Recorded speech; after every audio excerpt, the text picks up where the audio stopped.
নমস্কার বন্ধুরা, আজকের এই ভিডিওটা ক্লিক করার জন্য অসংখ্য ধন্যবাদ। আজকে আমরা কিভাবে নৈহাটি বড়মার কাছে বাই রোড পৌঁছাবেন বা পুজো দেওয়ার টাইমিং, কটায় মন্দির খোলে, কিবার বন্ধ, কিভাবে যাবেন, কার পার্কিং আছে কিনা মন্দিরের সামনে ইত্যাদি বিষয় আপনাদের সাথে শেয়ার করব। হাই এভরিওয়ান, আজকে আমরা বেরিয়েছিলাম নৈহাটির বড়মার উদ্দেশ্যে। আর এটা হচ্ছে আমাদের দিল্লি রোডে উঠবো, আর সোজাটা গেলে চন্দননগর চলে যাবে, মানে সুগন্ধা মোড়ের আগেটা। আর আমরা দিল্লি রোডে ওঠার পর ফাইনালি আমরা এখন নৈহাটি ব্রিজের কাছে, ঈশ্বরগুপ্ত সেতু। এখানে 10 টাকা টোল কাটার পর আমরা নৈহাটির দিকে রওনা হচ্ছি। আমরা ফ্লাইওভারে না উঠে আমরা নিচের দিকে নেমে, এই মোড়টা হচ্ছে ডান দিকে রথতলা দিয়ে যাচ্ছে, বাঁ দিকটা নৈহাটি কলেজের দিকে মানে ইউনিভার্সিটির দিকে যাচ্ছে।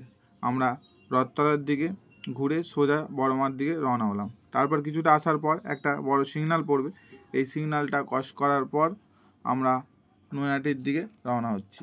দেখতে দেখতে আমরা হালিশহর পৌরসভার তারপর সোজা আসার পর আমরা নৈহাটি বড়মার কাছে চলে এসেছিলাম। আমরা ভেতর দিয়ে চলে গেছিলাম, আর দেখতে দেখতে আমরা বড়মার কাছে চলে এসেছি। দেখুন ফাইনালি এটা হচ্ছে বড়মার মেন গেট, দেখুন। আর এই মেন গেটের পাশ থেকে সোজা রাস্তাটা ঘাটের দিকে যাচ্ছে, ওখানেই কার পার্কিং হয়। কথিত আছে, ধর্ম যার যার, বড়মা সবার। বাংলার আরেকটি বিখ্যাত মন্দির হচ্ছে নৈহাটির বড়মা। এটা হচ্ছে পার্কিং লট, দেখুন এখানে গঙ্গার ঘাটে পার্কিং করা যায়। আর যে সকল বন্ধুরা আমরা গাড়িতে জুতো খুলে পা হাত ধুয়ে গঙ্গা জল মাথায় দিয়ে আমরা এবার মায়ের উদ্দেশ্যে রওনা হব। আর যে সকল বন্ধুরা আমাদের চুঁচুড়া থেকে আসতে চান বা হাওড়াপুলি তারকেশ্বর ওইদিকে আমাদের হাওড়া লাইন থেকে, তাদের জন্য ফেরিঘাট আছে। ফেরিঘাট ওইটা হচ্ছে চুঁচুড়ো, ওপারটা হচ্ছে চুঁচুড়ো ফেরিঘাট। চুঁচুড়ো ফেরিঘাট থেকে এই ঘাটে চলে আসবেন। এখান থেকে মন্দির 500 মিটার। আর মায়ের কাছে ভক্তি দিয়ে ডাকলে তাদের মনস্কামনা পূরণ হয়। পুজো দেওয়ার টাইম 8টা থেকে 1টা, তারপর দুপুরে 1:30 থেকে 2:30 পর্যন্ত, তারপর বৈকালে 4টে থেকে 8টা পর্যন্ত।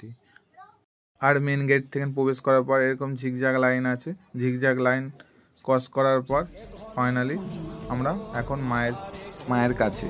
আর এখানে পুজো দেওয়ার নিয়মটা অনেকটাই সুন্দর।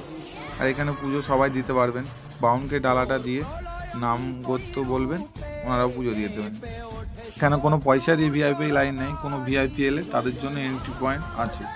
তাই এখানে শনিবার মঙ্গলবার ভোগ প্রসাদ দেওয়া হয়, তার জন্য টিকিটও কাটতে হয়। আমরা পুজো দেওয়ার পর আমরা এবার যাচ্ছি পার্কিংয়ের দিকে। আর যে সকল বন্ধুরা শনিবার মঙ্গলবার আসতে চান, এখানে প্রচুর পরিমাণে ভিড় হয়, তাই তাদের উদ্দেশ্যে বলছি তারা যতটা পারবেন সকাল সকাল আসার চেষ্টা করবেন। এখানে ডালায় আছে আলতা সেতু। আর আপনারা যদি পুজো দিতে চান, মায়ের জন্য সন্দেশ কিছু মিষ্টি নিয়ে আসবেন। একটা কথা, এখানে জুতো অ্যালাউ নাই মন্দিরের 100 মিটার আগে থেকে। জুতোটা আগে থেকে দোকানে খুলে রেখে দেবেন, যেখানে ডালা নেবেন। আর ডালা ঘর থেকে নাহলে কোনো ব্যাপার নেই, বা পার্সোনাল গাড়ি আনলে পার্কিংয়ের কাছে খুলে দেবেন। বন্ধুরা ভিডিওটা ভালো লাগলে লাইক শেয়ার কমেন্ট করবেন, আর দেখা হচ্ছে পরের ব্লগে।